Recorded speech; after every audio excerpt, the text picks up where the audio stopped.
and oh,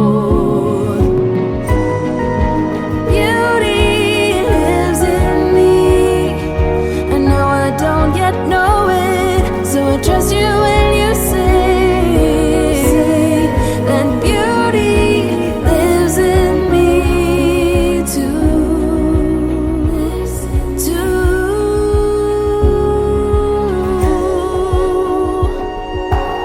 It's gonna take some time to get there. I don't care, I don't care. I'm in for the fight. It's gonna take some time, but I know that beauty lives in me. I know I don't yet know it, so I trust you when you say that beauty lives in me too. Beauty lives in me. I know I don't yet know it, so I trust you when you say that beauty lives in me too.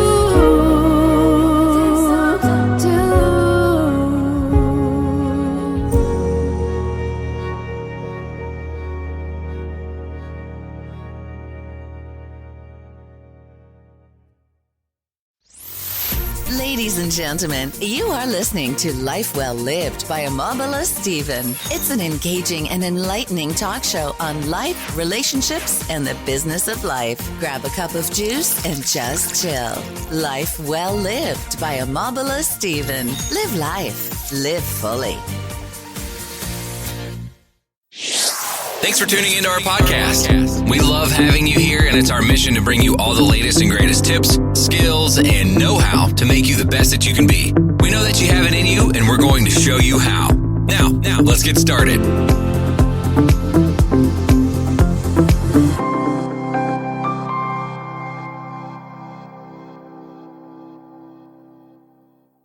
Okay. It's Life Well Lived by Omobola Stephen. I'm your host, Omobola Stephen, on the show. Now, if you want to catch up with any of my missed episodes, just go online and search for Life Well Lived by Omobola Stephen on any podcast distribution platforms that you bump into, and you're going to have amazing and an incredible listening experience. Now, if you want to hook up with me, why not? You can go online and search for Omobola Stephen on any social media handle or on my search engine. And also, you can hook me up on my LinkedIn page, Omobola Stephen, on my Instagram page, Omobola_S, perhaps on my Facebook page, Blue Buttons Communications Networks, on my Twitter handle, Mobola Eliza. Today's show, I have Joy Larkin, who is a narcissistic abuse recovery, mental health awareness, and narcissist abuse coach. Welcome with me on the show today, Joy Larkin. Hi there. Thank you so much for having me on your show, Omobola. How are you today? I'm fine. How are you today also, Joy? I'm looking forward to your expert insight on the topic of discussion. Now, we want to talk about narcissism and also mental health. Now, Joy, how can a person know that they are narcissist? Is there any sign or attitudes they exhibit? Yes, absolutely. That's a great question. One of the things that you can notice with a person that's like a narcissist is this person they're very critical. They can gaslight you. They're very controlling, very abusive, manipulative type of person. They can sometimes play the victim a lot. They have a sense of entitlement. They can frequently demean you, intimidate and bully a person, and they don't take responsibility for their actions, so there's no accountability for anything that they may have done or anything you may have think that they've done to you, and they don't have the ability to love. There's a lot of lack of empathy, and there's no regret or no remorse for exploiting other people for their own personal gains. All right. Now, if I to just what to talk about now, I believe that one or two or most of us have this narcissistic tendencies in us. Do you agree to that? Yes, no, I absolutely agree. All of us, we have narcissism in us. It's good to have a healthy narcissism because you do want to be confident, you do want to believe in yourself. But when it comes to exploiting people for your own personal gain and harming them and mistreating them, then that's where it becomes the unhealthy narcissism. So. Right. Now we need to balance that. You were a survivor of narcissistic abuse. Tell me, what was the experience like and how did you come out of it? Yeah, that's a good question. So when I was 17 years old, I moved away from the East Coast of the United States to the West Coast, where I was residing with my aunt, with whom I lived with her for 5 years. While living with her, I did experience a lot of trauma, a lot of abuse, and things that I never thought that would happen to me, because at the time she was my caretaker. But once I did move out, I did start to realize that there was not something necessarily wrong with me, but I knew that something was off about my aunt. So I knew that I started doing my research, and it finally hit me. I was like, okay, like, yeah, she's has like narcissistic personality disorder. And then also while living with her for those 5 years, I was in contact with a guy that I met online, and he was in the music industry, music producer. And him and I, we started dating. And again, after I went no contact with him, I found out that he was a narcissist as well. So, and that's Right. kind of how I got. Go ahead.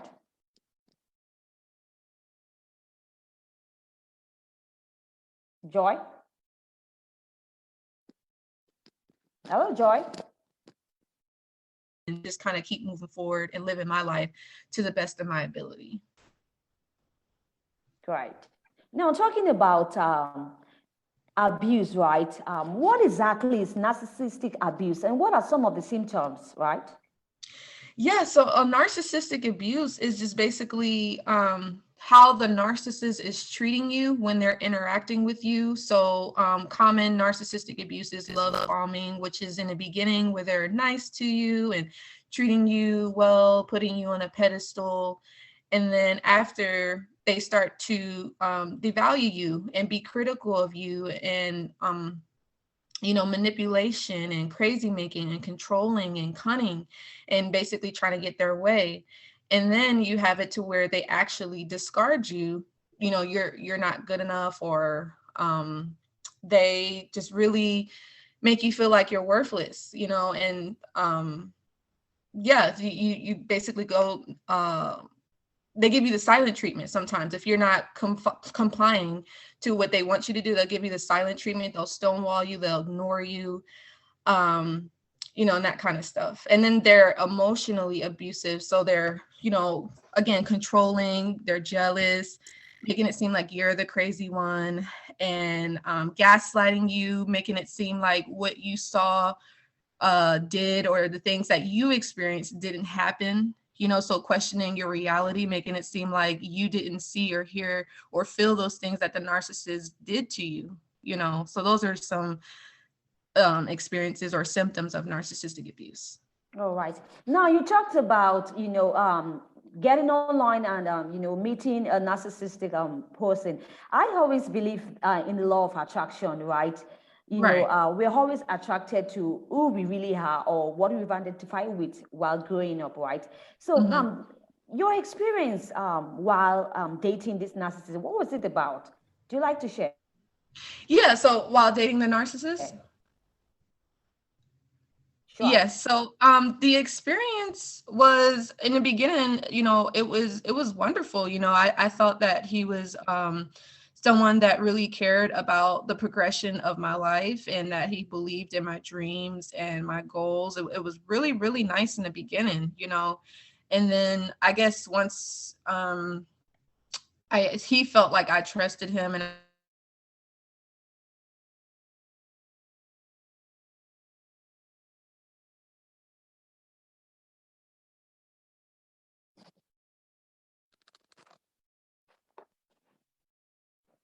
basically said, I like where I was at, my position, he was like, oh, okay, like, well, once you move out, then we can be together. And he'd always be like, oh, I want to be with someone just like you one day, and that day never came.